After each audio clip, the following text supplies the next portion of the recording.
This is a little misleading, though, since the real source of the story is an old episode of The Outer Limits called Soldier, the story of an assassin sent back in time to kill someone and change the future. Soldier was written by Harlan Ellison.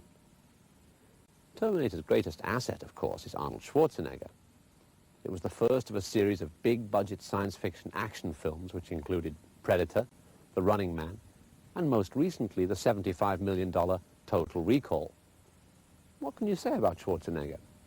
Well, he's Austrian, he has enormous muscles, he obviously has a sense of humor, and he's very rich. He's also a Republican and married to the daughter of one of America's most influential political dynasties. Unfortunately, Arnold isn't a native-born American, and so he can never be president. But he's still doing his best. So sit back, slam a few shells into the chamber of your pump action, load up the 30-06, and slip the safety off your 357 as Arnold does his bit for truth, justice, and the almighty box office. If you're interested in learning more about this film, the other films we're going to show, or the ones we showed last year or the year before, you can acquire for a very modest fee a moviedrome book, which also tells you where you can get stills and soundtrack albums. Terminator cost about $6 million.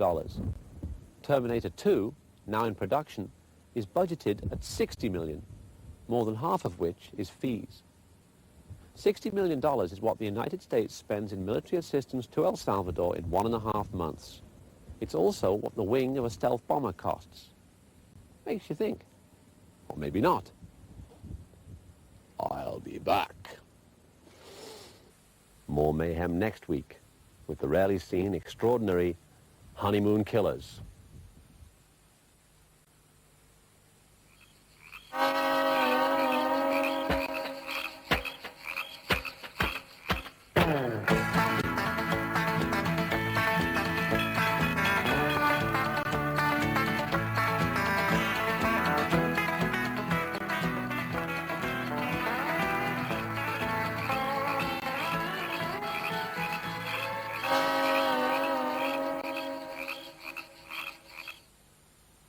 Tomorrow evening at 9 o'clock, Vincent Price, Boris Karloff, Peter Lorre and a young Jack Nicholson star in Roger Corman's chilling spoof about 15th century magicians involved in a deadly duel of sorcery. The Curse of Corman, tomorrow evening. AIDS is now endemic in almost every country on the planet. In Britain, an estimated 48,000 people are thought to carry the virus.